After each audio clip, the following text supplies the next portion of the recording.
This is Dying Your Way. Welcome, everyone, to the Dying Your Way podcast. I'm Claire O'Berry. I'm your host. And the topic that we're going to talk about today, probably one of the most challenging, actually, when I'm teaching my classes. It's actually talking about the stages of dying and what you can really expect, in the final weeks. Not an easy topic, I grant you, and particularly if you've never seen a death, it can be initially discomforting, but I think the more information that you have, actually, it really takes a lot of the mystery out, and maybe you could just look at it more from a clinical point of view and be a little bit more comfortable with it. So we're going to walk through the physical, the emotional, and actually even the spiritual signs that show up as the body begins to let go. And I've typically framed this in a 2 months from the time of death, 2 weeks from the time of death, 2 days from the time of death, and 2 hours from the time of death. So whether you're preparing your own transition or supporting a loved one or a caregiver who's seeking clarity, I think this episode will be very important for you. So first of all, I just want you to know everybody does die differently. It's like we all have our own fingerprint, and I would say that's certainly the case when someone is leaving this world. And this is pretty much true for 79% of us who are going to die of a chronic disease, chronic progressive illness. Only 21% of us will die unexpectedly. And if you wanted to break that down even further, I think I have some stats right here. I'll just go ahead and read it. That 74% of us will die from non-communicable diseases like heart disease, cancer, chronic respiratory disease, neurological disease, digestive diseases. And that's pretty much around the organs, the lungs, the liver, the brain, the kidneys. When one of those organs is seriously diseased or failing. And only 14% of us will die from infectious diseases. So, and that would include pneumonia and tuberculosis and AIDS and things like that. So those are just the statistics. And I like to use those statistics because it kind of breaks through the denial that we're all going to die. And it also breaks through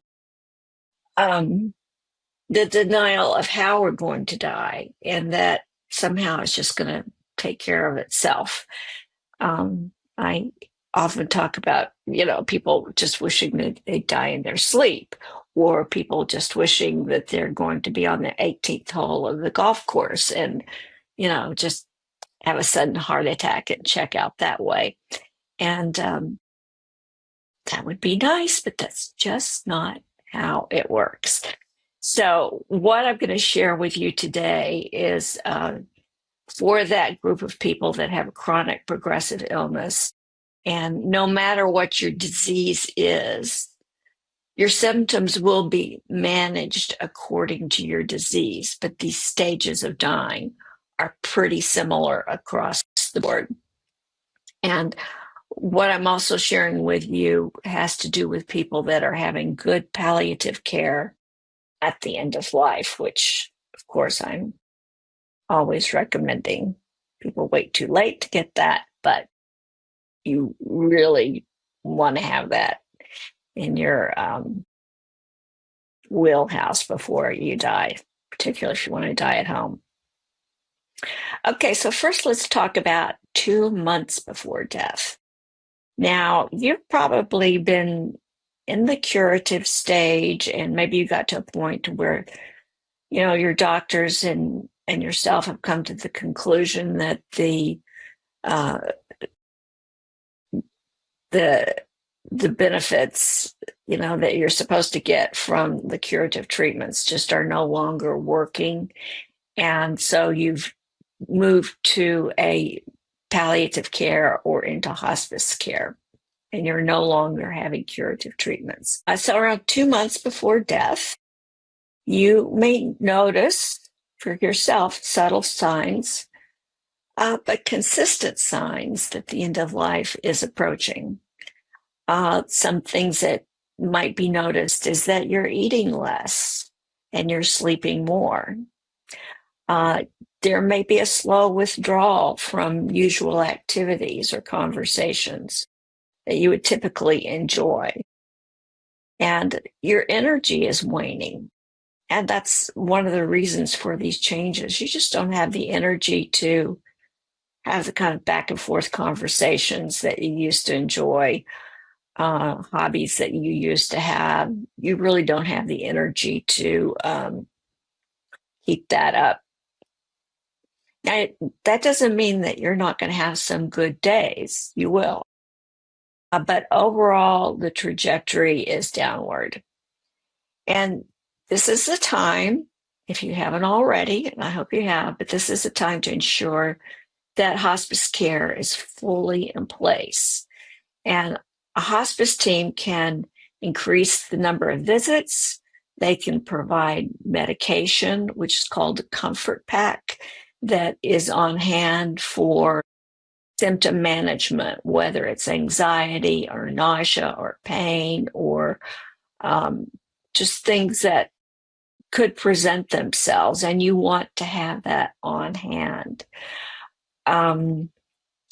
They can also, they certainly did with me, teach the caregivers how best to offer comfort and utilize the services that they're going to provide. And so if you're the caregiver, your focus right now should be on building a calm and a sacred, clean space. You want the lighting to be soft. You want any music in the background to be peaceful music, or in my case, you might put on some musical comedy. In my dad's case, you might put on some old-timey country western. It's just going to depend on what your preferences are, but you might want, your spiritual music playing in the background. But music is actually a wonderful thing to include, I believe, particularly if knowing that that's one of the last senses that goes is hearing. So having that low in the background is really good. You always want to be sure that the linens are clean and that there is clear communication that's happening among the caregivers and relatives and friends or people that is there to support someone. 2 weeks before, there are shifts, noticeable shifts in the bodies, and there are changes that are happening that really can be clinically, your hospice nurse is going to be aware of it. But as a caregiver, you're going to see that the appetite is going to diminish dramatically. So having on hand ice chips, they call them ice poles here, but ice pops, popsicles, or swabbing the mouth is a really good thing to do. I know there are these glycerin swabs in the United States that bring moisture to the mouth and some cleansing to the mouth. Here in Australia, we actually train to do mouth care to keep the inside of the mouth clean and clear. I want to also talk about when the appetite diminishes. Sometimes there's a misguided attempt to feed. Oh, this is his favorite food, or she isn't eating. She has to eat. It's going to kill her. No, do not force feed a dying patient. We talked about their energy waning. Well, all of the energy that they have is going into keeping the main organs, the heart, the lungs, the brain, the circulatory system, to get that. All of the energy is going there. So if you add a lot of food, it takes energy to digest that food. And so I would suggest offering, certainly if they ask for something, give it, but give it to them in very small bites. And your hospice nurse will know what thickness of fluids they are on. Sometimes there's difficulty swallowing, and fluids need to be thickened. Again, got to have hospice care because they can guide you in that. But just offer small taste of what they like. It might even be a sip of champagne, whatever they want. Let them have it right now.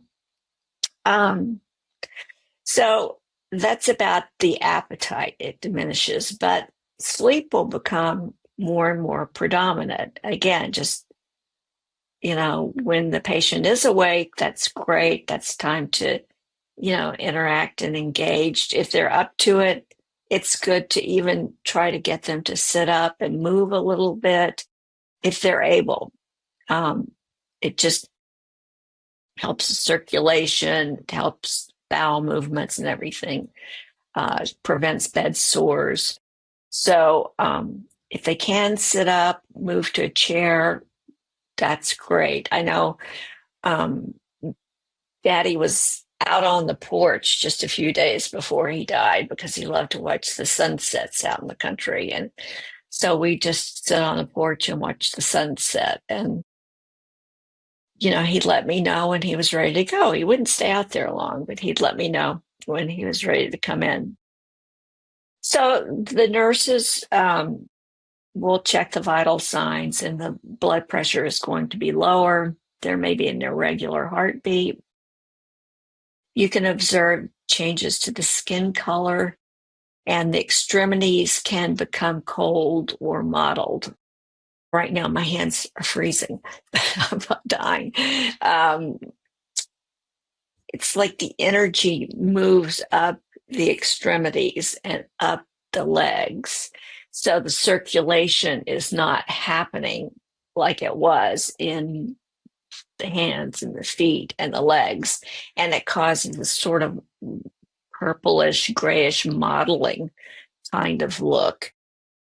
Your nurse in charge would be looking at things like that, but you can see it yourself. Now, there could be mental confusion, and this is a time often where the patient may experience what we call a near-death awareness. And it's I've seen it many times, and I'm going to share in a minute here a story about my father's near-death awareness. But they are speaking to people who have already passed, or they'll talk about going on a journey. My aunt wanted my other aunt to go buy her a pair of pantyhose because she was going to Paris and she needed a pair of pantyhose. And to a normal person, that sounds absolutely nuts. But if you hear things like that, particularly if they start seeing pets or they start seeing dead relatives or things like that, boy, go with it. Let them. Well, who are you to not believe what they're seeing and doing? But I'll share this story with you about Daddy. So the night, maybe a day and a half before he died, he wanted to watch the Cowboy game. And so we were in the living room and we were watching the Cowboys play. And after about a quarter, he was like, oh, that's it, sweet, I'm ready to go to bed. So I took him into his bedroom and got him all set up in bed. I slept on the couch in the living room so I could hear him.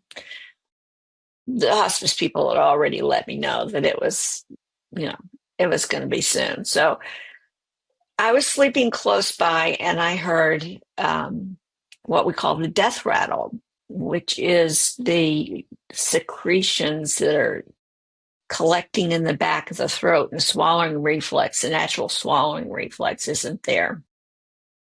So I mean, it was pretty obvious, but I'd never heard it before. So in the middle of the night, I'm calling the hospice nurse. She tells me what it is. She tells me what to do. There was something that I could put into his breathing machine. Well, it was morphine, and that would ease the breathing. And it did. And, she just again said it's close. So how surprised was I the next morning? Daddy's calling me in there totally lucid. And he's like, "Oh, sweet. Do you see him? Do you see him?" And he starts naming, "I see Freddie. I see Sloan." And he's naming all of these relatives that have already passed away. And I'm looking where he's looking in the corner. And I just went, "I don't see them, but I totally believe that you do." And he was just like, you know, we had a little bit of a chuckle about it. Anyway, that was just, a few minutes. And then he is back into what we call really a coma.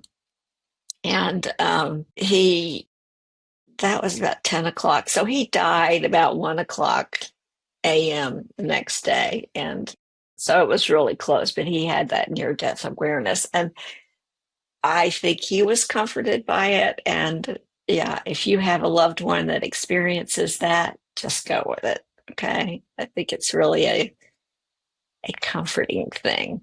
It's not confusion. It's a beautiful part of the transition. So just follow their lead and don't dismiss what they say. So so we're about, again, that 2 days before they die, and they're letting go. And this is often a point where everybody's just sensing, the caregivers, the hospice people, that the time is very short. And I just want to go over other physical things that you might be aware of at this time. So the muscle weakness intensifies. The patient may not even be able to lift a cup or change their position. Hospice can train you on this, but there are ways to shift their position for comfort and everything. We talked about the death rattle, and that could happen. A buildup of throat secretions may begin. One of the most noticeable patterns is the breath pattern shifts. They cannot breathe for long pauses, or they can seem like they're gasping for air, what they call mouth hunger, or have very irregular rhythms in their breath pattern. Again, if you see that, let the hospice nurse know there are things that can be done. If they're in a coma state, the patient is likely not aware of that. But let me just even say something about the coma state. I think it's often misunderstood that the medicine has put them in the coma, or that there is some misguided notion sometimes that, they're being euthanized. That is not true. So these medications are strong that you wouldn't use in any other situation except with a dying patient. But if they didn't have the medications, they would still be going into a coma. This just makes the pain and the breathing and the anxiety lessen, not there at all.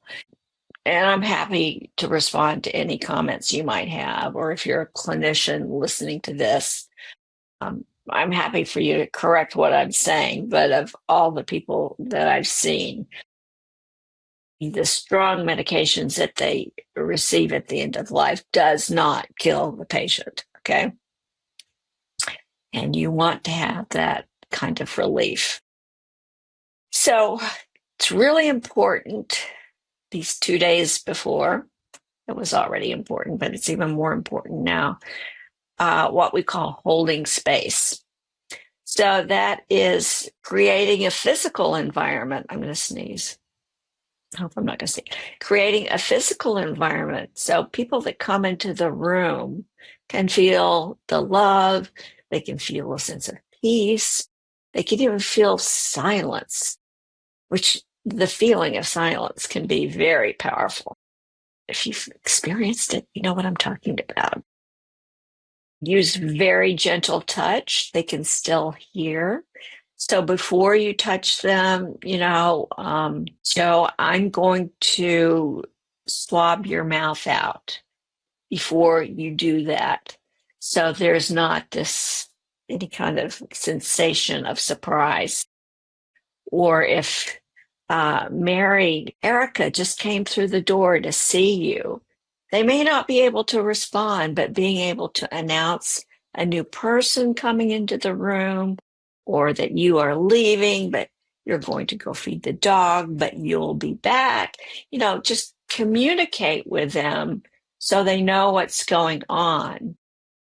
Don't ask them questions to expect them to respond.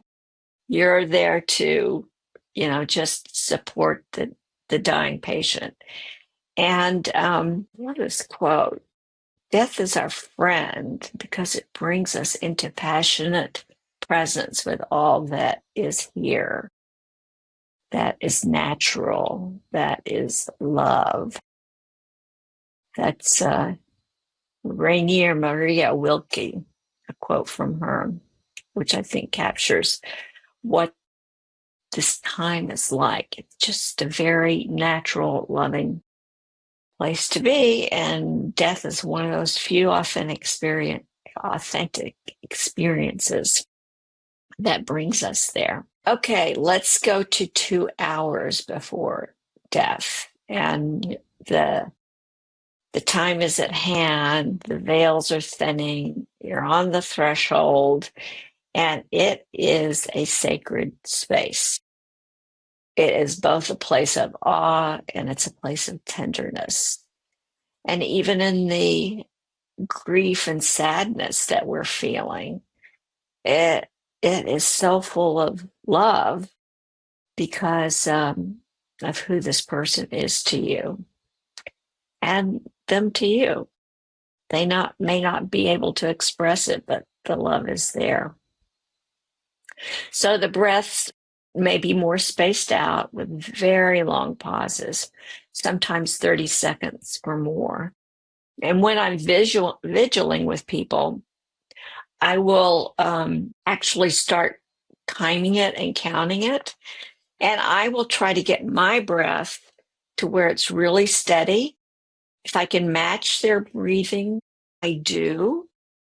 If it's so irregular, I'll just make my breath very slow and deep and an inhale in, hold for 4 counts, inhale out for 4 counts, hold for 4 counts, inhale for 4 counts, just 4 counts each way. And that's called box breathing. And it's a great way to calm yourself. It's a great way to calm the energy in the room. I do go into a lot more detail about how important vigiling is and how to do it to support a dying person in the end of life training. But that box breathing technique is really good. So hopefully there's a stillness that's permeating the room and that there's a noticeable shift in energy. Very close loved ones may gather, and it's doing this together, I think, even makes it more powerful. But on the other hand, sometimes a patient will choose to die alone. And that to them is a final act of love and protection. I can think of a patient that I was with, and the wife did not want to leave him, but she had to feed the dog. I said, don't worry, I'll stay here till you get back. And it was during that time that he died. And when the wife came back and he had passed away, she was distraught, she was guilty. And, I had to explain to her that that was really him giving her an act of love, because she would have been very emotional. And I think it would have been harder for him to leave. Who knows? But that just happens. They wait till everyone's gone before they will die. So in your final acts with your loved ones, speak with love, say your goodbyes, give them permission if you feel like that's right. Offer forgiveness or gratitude if that feels right. Play the favorite songs, anything low and in the background. Hold their hand, and just be comfortable sitting in silence. You might even open a window. I'm telling you, this is really sacred time. When my mom passed, we were meditating. We had sacred music in the background. When that wasn't playing, my daughter, who has a beautiful voice, sang one of Mother's favorite songs, My Ship. And yeah, just never forget that moment. But the people that were there that weren't aware of seeing anyone dying before, they were in awe of just the profound stillness. So try to create that scene for your own situation if you can. So just again, to prepare for what to expect and what to expect. Just signs of dying process include loss of appetite, changes in sleep patterns, mental confusions or near-death awarenesses, physical signs like mottled skin, cold to the touch, irregular vital signs, restlessness, decreased output. So the restlessness, I saw this in my mother and I brought it to the hospice nurse attention. She was kind of wincing and picking at the air and the bedclothes, and, probably had some anxiety that she was experiencing. So again, that's what that comfort care pack is for. And the hospice nurse attended to that. Decreased output of fecal matter or urine. Again, if they haven't been eating or drinking as much, this is really a good thing, because not saying that it doesn't happen, but if they have like a catheter connected, you might notice that the urine starts turning a rust color. But anyway, decreased output. Again, clinical people that are on this podcast, chime in here. I'd love to hear what you're thinking about what I'm saying. These are just my observations in a non-medical role. You'll see them withdraw from social interaction. Do not take that personally. Do not take that personally at all. And breathing changes, we already talked about. So a simplified caregiver checklist would include keeping the room clean. So pick up tissues and any kind of medical equipment, maybe have that in the background, their shoulder where they can't see. Certainly any diapers that are changed, or the medical equipment should not be seen, and it should be kept very clean and very tidy and uncluttered.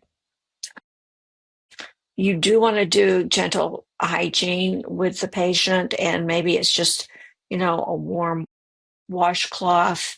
If they have fever and temperature can be irregular, you might have cold cloths on hand.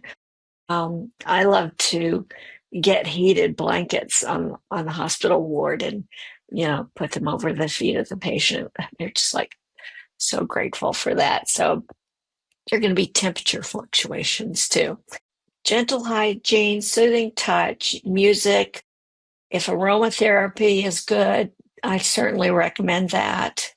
With Daddy, I used peppermint and lemon in the aromatherapy. And with Mother, I got the most expensive rose oil in aromatherapy for Mother. So, and the lighting should be very natural, but, not bright lights. Certainly not bright, unnatural lighting.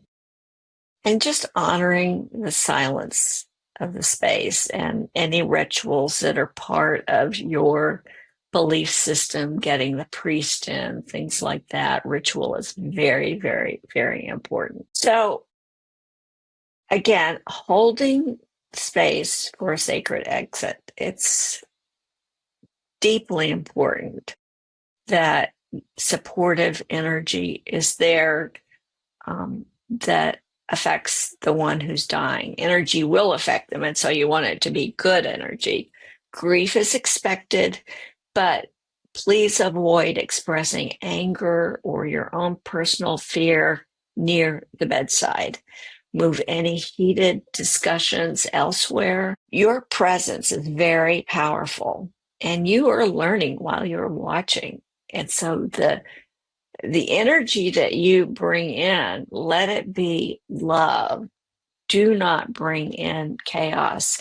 And if you find someone enters the room that isn't bringing in that loving energy, I mean, I've had to ask people to come outside with me, and talk to them and say, maybe, get hold of yourself or let this pass before you come back into the room, because that energy does not help.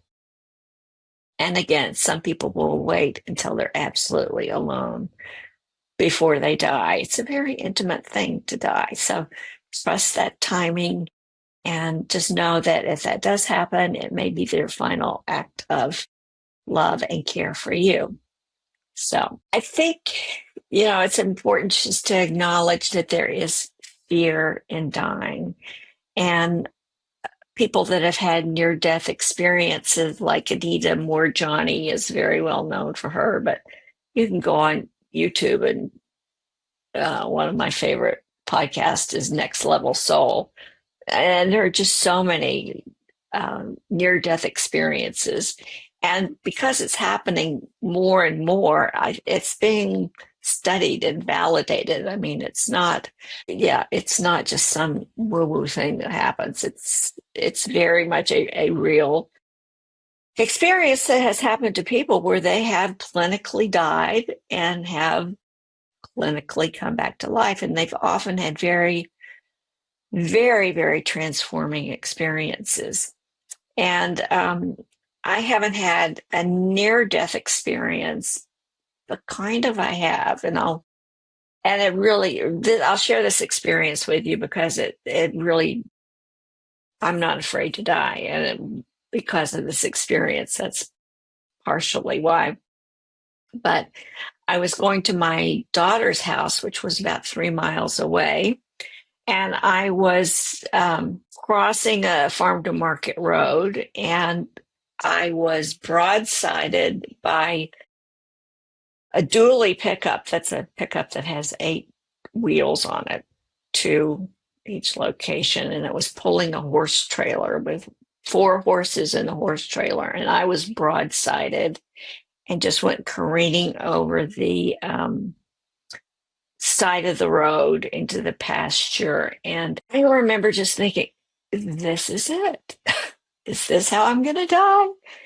I was in a inquisitive state more than I was in a state of fear. But I did have a prayer that I often repeat, and I just automatically started saying this prayer over and over and over again. And I was going in and out of consciousness.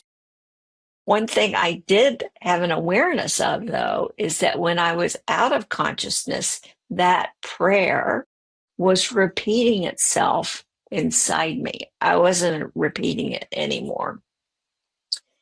And long story short, I didn't die, clearly. But but I had no pain. I had no fear. I had a real sense of okayness with it and um, peace, calm. Yeah, a little bit, but I wasn't afraid. And it was really matter of fact. No pain. When the ambulance came and the EMTs and they start pulling me out of the vehicle, that's when I came back into my body and the pain was excruciating. And yeah, the pickup I was driving was completely totaled, and I had, well, I even still have like really short shoulders here because, I was just like crushed on this side, broken collarbone, punctured lung. I mean, it was a lot that they were checking me out for in the hospital. But because of that experience, I have no fear of death. And because I've seen so many people die, I have no fear of death. And, I'm certainly not going to rush it to make it happen. But it's it's just not as bad as it seems in novels and in films and and I'm not talking about unexpected deaths or things like war. I'm just talking about these 79% of people that, well, if I died on that car accident, that would have been an unexpected death. So I try not to make blanket statements, but there are some tools. If you have a lot of anxiety about death, I don't know how many of you have ever done cognitive behavioral therapy. uh, I have a generalized anxiety disorder. So those are tools that I have to quickly get myself out of a highly anxious state. Uh, Meditation, any spiritual practices that you have, really good to prepare for a time like this. The more you have done your spiritual practices, meditated, whatever that is for your tradition or for yourself, even if it's mindfully walking in nature, that is good to have in your wheelbox. And I would say do some research on near death experiences. There's some powerful accounts of near death experiences and transformations. And anyway, if that's helpful for you, take what you like and leave the rest. That's always the case. I am just here to support, but so everybody can have a sacred end of life journey. And it's possible if you've prepared and put some of this stuff in place. So if you can take anything from this episode, the dying process doesn't have to be feared. It can be natural, it can be dignified, and it can be full of so much grace with preparation. And if there's compassion in the room and if there's presence in the room. So you've heard me say this a million times. Be sure your documents are prepared. Be sure you've communicated your wishes.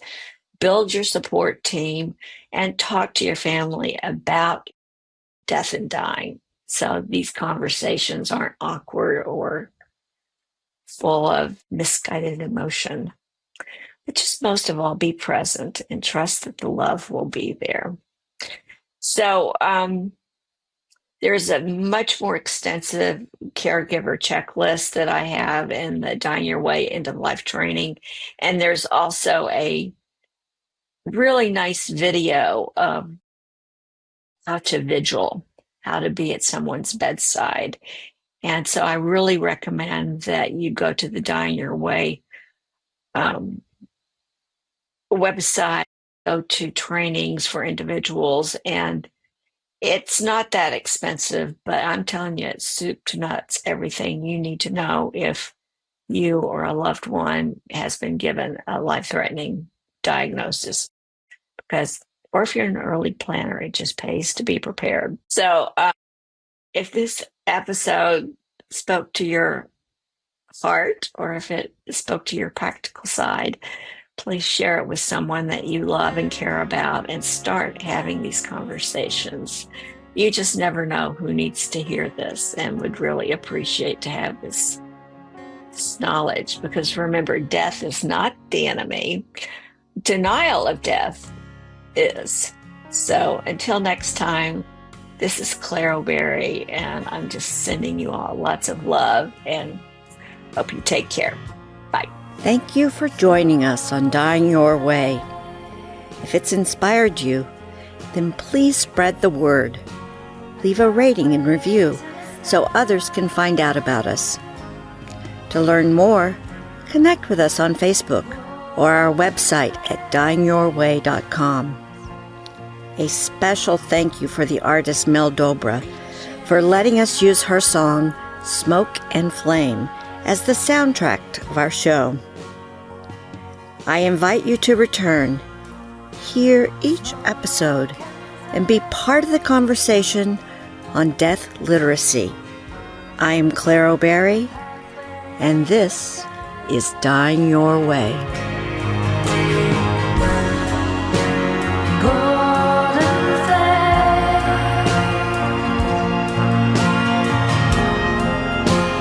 Reaching